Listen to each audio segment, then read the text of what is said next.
पटाया, थाईलैंड। दो छोटे बच्चे जो कि एक लोकल इंटरनेट कैफे पर बैठकर गेम खेल रहे होते हैं, जिनमें से एक की उम्र 13 साल होती है और दूसरे की 8 साल। ये दोनों बच्चे गेम खेलने में बिजी होते हैं और उनका सारा ध्यान उनकी कंप्यूटर स्क्रीन पर होता है। बट तभी इनमें से एक बच्चे को अपनी पीठ पर किसी के थपथपाने का एहसास होता है। जैसे ही ये बच्चा पीछे मुड़कर देखता है तो उसे अपने सामने उसी की उम्र का एक बच्चा खड़ा दिखता है।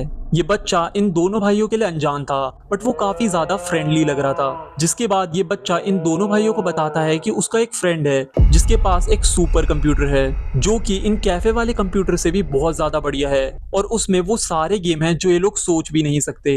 ये अननोन बच्चा उन्हें बताता है कि वो अभी अपने इसी दोस्त के घर जा रहा है, बट वो वहाँ अकेले नहीं जाना चाहता, तो इसलिए वो उन्हें भी ये ऑफर दे रहा है। ये सुनते ही ये दोनों भाई काफी ज्यादा खुश हो जाते हैं और उस अनजान बच्चे के साथ चलने के लिए एग्री कर देते हैं। अब ये बच्चा भी सेम उन्हीं की एज का था, तो उन दोनों भाइयों को इससे कोई खतरा भी महसूस नहीं होता। ये दोनों भाई इस बच्चे के पीछे चल पड़ते हैं और इस कैफे से थोड़ी ही दूर एक बिल्डिंग में एंटर करते हैं। इस बिल्डिंग के 7th फ्लोर पर पहुंचकर ये तीनों बच्चे एक अंधेरे वाले रूम में एंटर करते हैं, जो कि काफी ज्यादा क्रीपी वाइब दे रहा था। एंड सैडली इस रूम में कोई सुपर कंप्यूटर नहीं, बल्कि एक इंसानी राक्षस उनका इंतजार कर रहा होता है। एक ऐसा इंसान जो कि थोड़े ही टाइम में वर्ल्ड का सबसे खतरनाक और डिस्टर्बिंग प्रेडेटर बनने वाला था, वो भी मिस्टर स्वर्ल के नाम से। एंड ये मासूम बच्चे बस उसके ट्रैप में फंस चुके थे।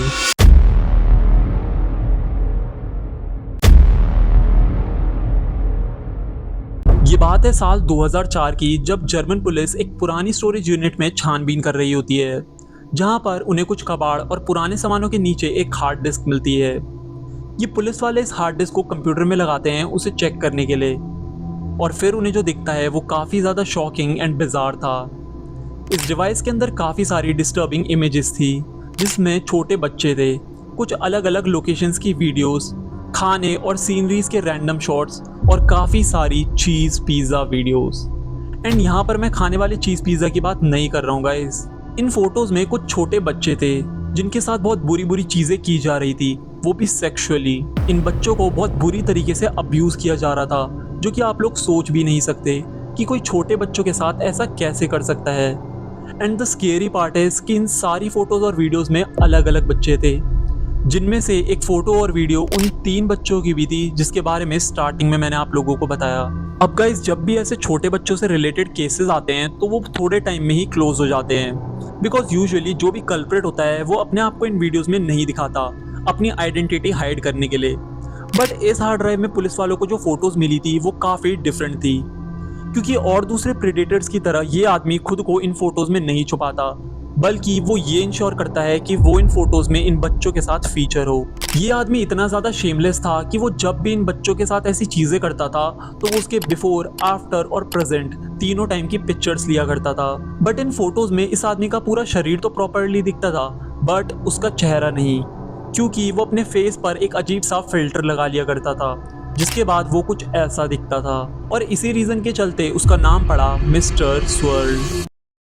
अब इस वक्त पुलिस वालों के हाथ में इस प्रेडेटर के अगेंस्ट काफ़ी सारे प्रूफ थे, बट स्टिल उन्हें ये नहीं पता था कि आखिर ये शख्स है कौन। स्टार्टिंग में पुलिस वालों को लगता है कि इस आदमी को ढूंढना काफ़ी ईजी होगा, क्योंकि उन्हें सिर्फ इस आदमी के फेस को रिकवर करना है। बट ये इतना आसान नहीं होता, क्योंकि इन पिक्चर्स के पिक्सल्स इतने बुरे तरीके से फट चुके थे कि उन्हें रिकवर करना बहुत मुश्किल हो रहा था। इतने सारे प्रूफ्स हाथ में होते हुए भी पुलिस वाले इस आदमी को नहीं पकड़ पा रहे होते, जिस वजह से उन्हें at the end Interpol department की हेल्प लेनी पड़ती है, जो कि एक इंटरनेशनल क्राइम स्टॉपिंग ऑर्गेनाइजेशन है, और ये मेनली छोटे बच्चों के अगेंस्ट हुए क्राइम्स को सॉल्व करते हैं।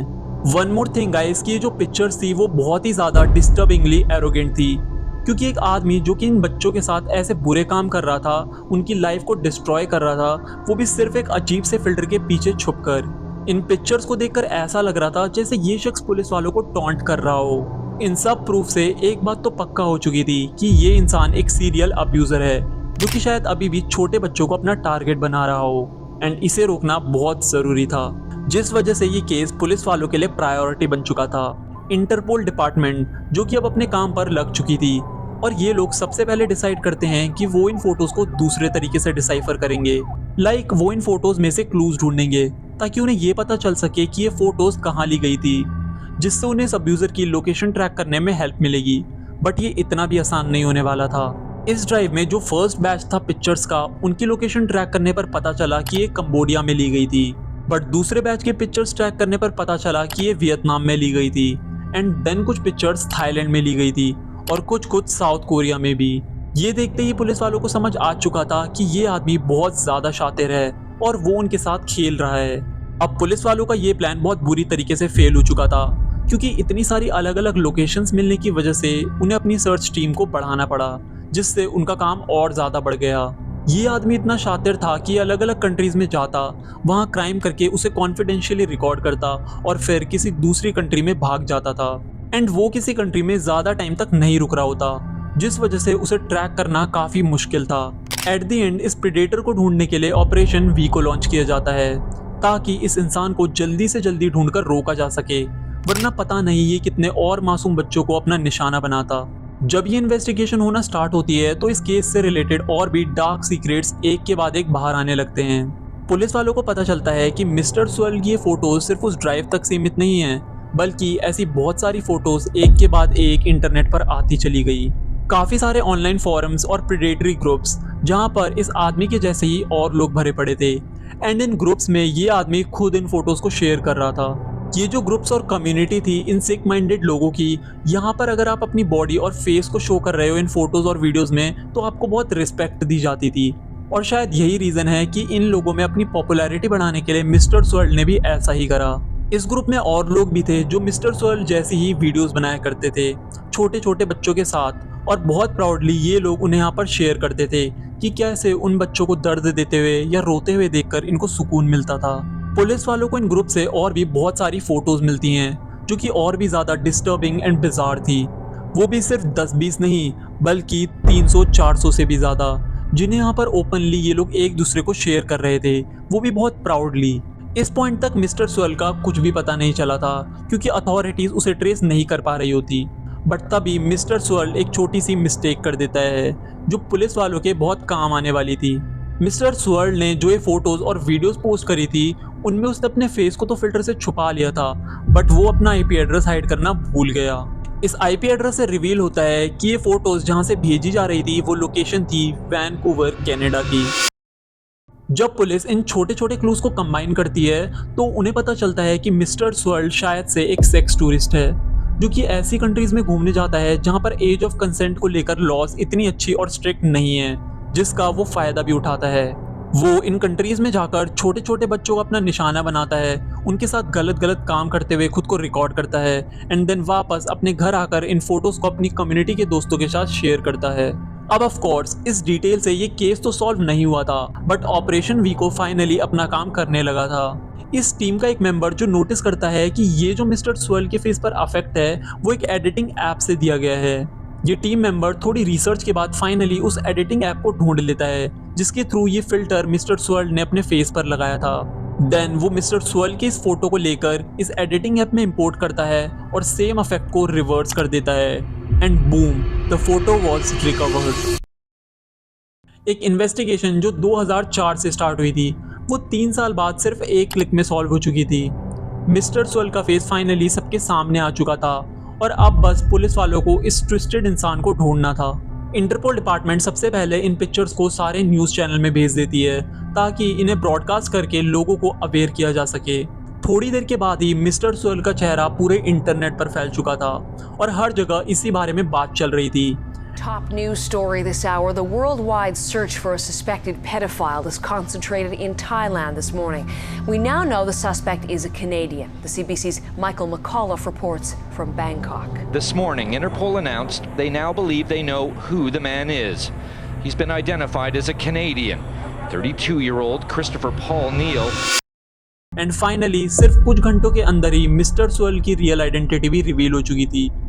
इवन उसके खुद के ही एक फैमिली मेंबर ने आकर उसे आइडेंटिफाई करा था, क्रिस्टोफर पॉल नील, जो कि बाय प्रोफेशन एक कनेडियन टीचर था, बट अंदर से he was a real life monster, जिसने ना जाने कितने मासूम बच्चों की लाइफ बर्बाद कर दी थी। क्रिस्टोफर अपने इसी प्रोफेशन का फ़ायदा उठाकर छोटे बच्चों को अपने पास बुलाता था और फिर उन्हें अब्यूज़ करके ये सब फोटोज़ ऑनलाइन शेयर किया करता था। इसी के साथ वो इन छोटे बच्चों का ब्रेन वॉश करके उनसे और बच्चों को अपना टारगेट बनवाता था, जैसे कि स्टार्टिंग में मैंने आपको बताया था। जब पुलिस वाले क्रिस्टोफर के सोशल मीडिया अकाउंट चेक करते हैं तो उन्हें वहाँ उसका एक नोट मिलता है जिसमें उसने लिखा था loving Asia, will I ever come back. But इससे भी ज़्यादा सरप्राइजिंग की बात ये थी कि ये जो फोटोज़ क्रिस्टोफर ने ऑनलाइन शेयर करी थी अपने दोस्तों को, वो उसने अपने कंप्यूटर से करी ही नहीं थी, बल्कि जब एक बार वो अपने फैमिली मेम्बर्स के वहाँ रुका था वेकेशन मनाने, तब उसने ये फ़ोटोज़ अपने भाई के लैपटॉप से शेयर करी थी। एंड यही रीज़न था कि क्रिस्टोफर ने इन इमेजेस की आईपी को हाइड नहीं रखा था, ताकि अगर इन फ्यूचर कुछ गड़बड़ होती भी है तो सारा शक उसके भाई पर जाए। फाइनली जब क्रिस्टोफर की आइडेंटिटी हर जगह रिवील हो चुकी थी तो उस वक्त भी वो साउथ कोरिया में एक टीचर की जॉब कर रहा था एंड अपना चेहरा न्यूज़ में देखते ही वो वहाँ से थाईलैंड भाग जाता है। बट थाईलैंड के एयरपोर्ट में लगे एक सीसीटीवी कैमरा में उसका फेस ऑलरेडी कैप्चर्ड हो चुका था, जिसके बाद पुलिस वाले उसे ढूंढते ढूंढते थाईलैंड पहुंच जाते हैं। एक अबैंडन घर जो कि एक खाली जगह के बीचों बीच होता है और यहीं पर पुलिस वालों को क्रिस्टोफर छुपा हुआ मिलता है, जिसके बाद एट द एंड उसे अरेस्ट कर लिया जाता है। थाई पुलिस क्रिस्टोफर को अरेस्ट करने के बाद 5 साल की सज़ा सुनाती है।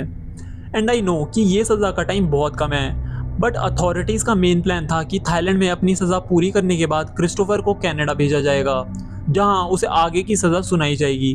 बट जब साल 2012 में वो अपनी पनिशमेंट पूरी करने के बाद वापस कनाडा आता है तो उसे फ्री कर दिया जाता है, वो भी सिर्फ इस शर्त पर कि वो ज़िंदगी में अब कभी भी इंटरनेट डिवाइस यूज़ नहीं करेगा या फिर स्कूल्स पार्क्स के आसपास नहीं जाएगा, बिकॉज वो ज़िंदगी भर डॉक्यूमेंट्स में एक सेक्स ऑफेंडर की तरह ही रजिस्टर रहेगा, जो कि मेरे हिसाब से तो बिल्कुल भी वैलिड पनिशमेंट नहीं है।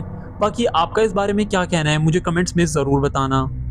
तब तक के लिए इस वीडियो को मैं यहीं पर एंड करता हूँ एंड ऐसे और डिस्टर्बिंग एंड बिजार केसेस के बारे में ब्रीफली जानने के लिए you can subscribe my channel. And हाँ गाइस, वीडियो लाइक भी कर देना क्योंकि बहुत मेहनत लगती है यार।